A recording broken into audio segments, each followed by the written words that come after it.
Yes, welcome back my dear friends. Let us now continue with the discussion on SN. अपन लोग geometric progression के अंदर है.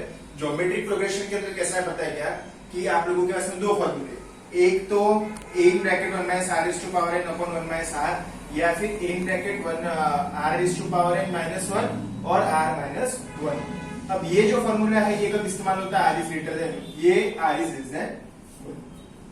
जब अपन infinity की बात करते हैं, यहाँ पे मतलब n था ना, जैसे नंबर ऑफ सीज था ऐसे 3, उसके बाद में बोलते थे अपन लोग 9, फिर 27, फिर 81, ये ऐसा रहता था अप टू n टर्म्स. अब n टर्म्स मतलब वहां पे n डिफाइंड है, समझ में आ रहा है कि n टर्म्स मतलब वहां पे n डिफाइंड है. 100 है, 150 है, 20 है, 25 है, 30 है, 40 है, 50 है, जहां पे n आपको पता है. लेकिन अगर n आपको पता नहीं है, तो फिर क्या होगा? अगर बहुत सारे टर्म्स है, जैसे n पता नहीं है, n अनलिमिटेड है, फिर अपन क्या बोलते हैं? ये टर्म्स कब तक के बोले? इंफिनिटी तक. इंफिनिटी मतलब इट इज अनकाउंटेबल, फाइनाइट ही नहीं, इनफिनाइट है, मतलब आपको पता ही नहीं है कितना बड़ा है. तो कैसा करें? Sn is equal to a in bracket 1 minus r is to power n upon 1 minus r. अब यहाँ पे जो फॉर्मूला है, यहाँ पे r is less than 1, यहाँ पे r is less than 1. So when r is less than 1, you can write it as, r is equal to 1 upon r. क्योंकि देखो r is less than 1, जैसे r is less than 1, अगर r is suppose 0.1, तो उसको कैसे लिखते हैं आप? 1 upon 10. समझ में आ रहा ना? तो वैसे ही अगर r is less than 1, तो उसको आप कैसे लिख रहे हैं? 1 upon a fraction. ठीक है, तो a in bracket 1 minus 1 upon r is to power n upon 1 minus 1 upon r. ठीक है क्या? मैंने r को कैसे रिप्लेस किया? 1 upon r, क्योंकि r क्या है? r is less than 1. तो r is अगर less than 1 है, तो आप उसको क्या लिख रहे? 1 upon r.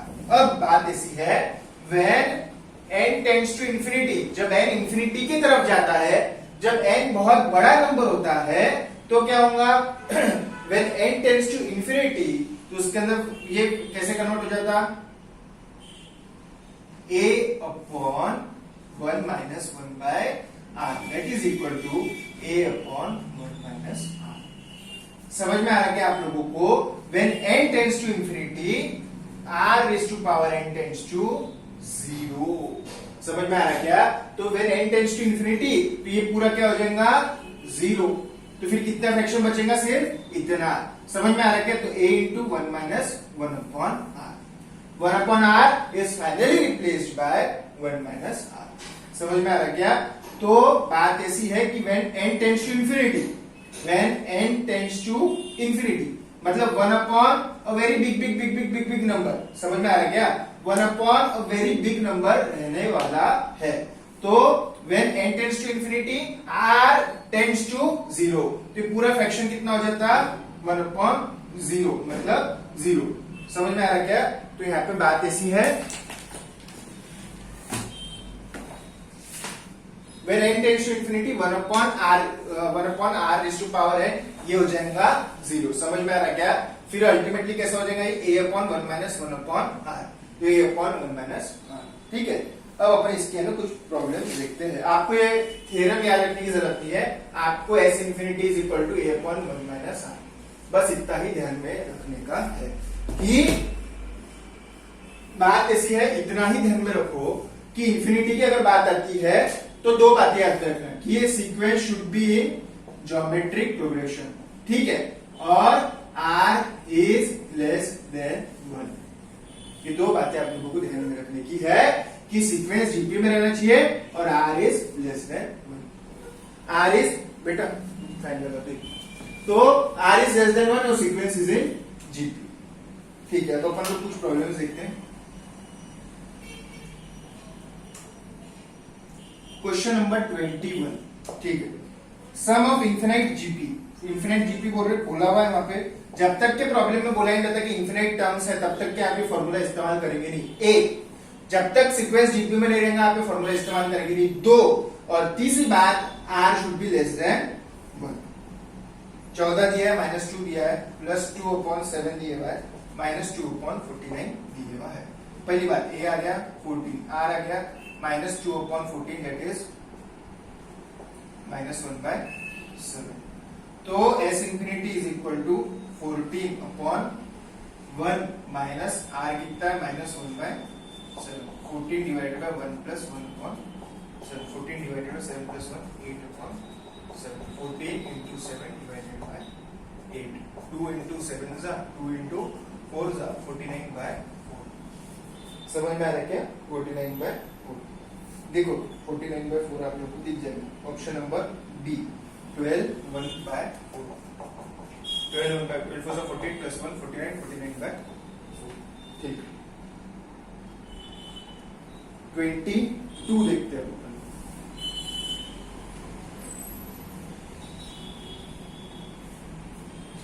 22 नंबर का क्वेश्चन, ठीक है।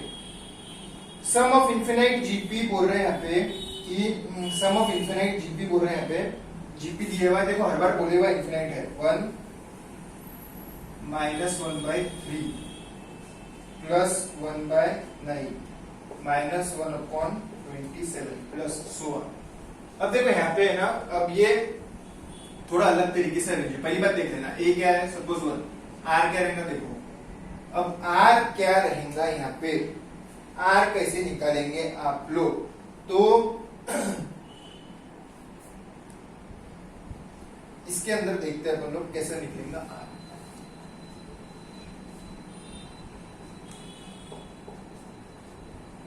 ठीक है, -1/3। सेकेंड इसमें -1/27 प्लस 1/9। ठीक है, -1/3। तो आर आ गया -1/3। ये है, बोलने की भी बात नहीं है। S infinity is equal to a upon 1 minus R. A दिया है 1 माइनस -1/3 1 अपॉन 1 प्लस 3 3 प्लस 1 4। ठीक है, 3/4। चलो ये हो गया अपना 22। समझ में आ रहा है आप लोगों को? 22 हो गया। अब देखते हैं 23। 21 और 22 दोनों इंफिनिटी वाले प्रॉब्लम्स है। 23, the number of terms to be taken so that 1 plus 2 plus 4 plus 8 plus so on would be 8191। 1 plus 2 plus 4 plus 8 so on would be 8191। number of terms to be taken, तो n is equal to question mark Sn। अभी infinity का problem है क्या? नहीं, बोला हुआ नहीं है, फाइनाइट नंबर ऑफ टर्म्स है, क्योंकि एनी को निकालेंगे। S infinity is equal to a in bracket 1 minus r raised to power n upon a कितना है आप लोगों का इसमें 1, r कितना दिख रहा है 2, 1 minus 2। इसको कर देते उल्टा, 8191 is equal to 2 raised to power n minus 1 upon 2 minus 1 is again 1। 8191 is equal to 2 raised to power n minus 1 upon 8192 is equal to 2 raised to power n। समझ में आ रहा क्या? अब देखना 2 raised to power कितना आने वाला है, 8192। तो चलो करते चलो, 2 into 2 4, फिर आगे 2 पे आता 4, 3 पे 8, 4 पे 16, 5 पे 32, 6 पे 64, 7 पे 128, 8 पे 256, 9 पे 512, 10 पे 1024, 11 पे 2048, 12 पे 4096, 13 पे 8192। Therefore n is equal to 2 to the power 13 is 819। समझे क्या? हाँ। एक क्वेश्चन देखते हैं, क्वेश्चन नंबर 24।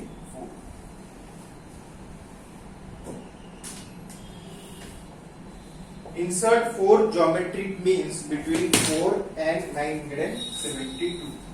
4 और 972 के बीच में 4 ज्योमेट्रिक मीन्स डालना है। 4 GM। GM कैसे इंट्रोड्यूस करते हैं? क्योंकि ये GM डालेंगे तो ये GP की सीरीज हो जाती है, ये GM डालेंगे तो ये GP की सीरीज हो जाती है। मेरे को एक बात बताओ, GM मैंने क्या आया था? GM is the geometric mean. Geometric mean of any two numbers is the square root of that number. जैसे 4 और 8 का ज्योमेट्रिक मीन क्या रहेगा? 4 इंटू 8 का square root, gm is equal to root of 32। therefore gm of a and b is equal to square root of a b। ये आगे भी देखेंगे अपन लोग gm। पहली बात n is equal to 6, a is equal to 4, tn is equal to 972। ठीक है, r is equal to tn is equal to a, r is to 1।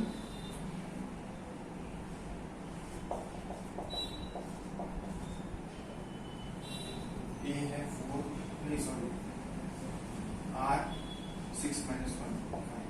ठीक है, now 972 divided by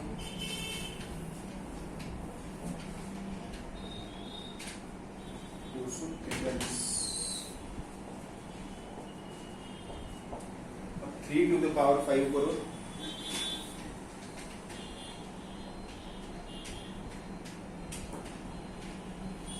3 to the power of 5 is, therefore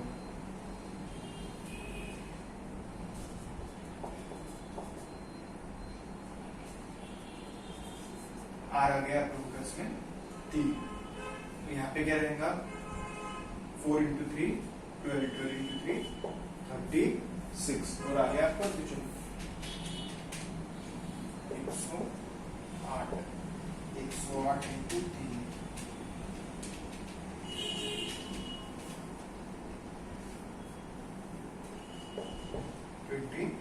24 into 3 900। समझ में आ गया कि ये terms मिल गई।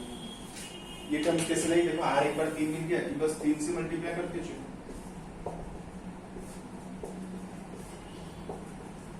जीपी में है ना, तो रेशियो आर, तो ये अपना इसका 6 भी हो गया। इसके बाद में आप लोग इलस्ट्रेशन सॉल्व करो और 6 से सॉल्व करो, कुछ नहीं समझा तो मेरे को पूछो। ठीक है, 6 सी के अपन लोग थोड़े बहुत प्रॉब्लम देंगे। ठीक है, have a great day. Thank you.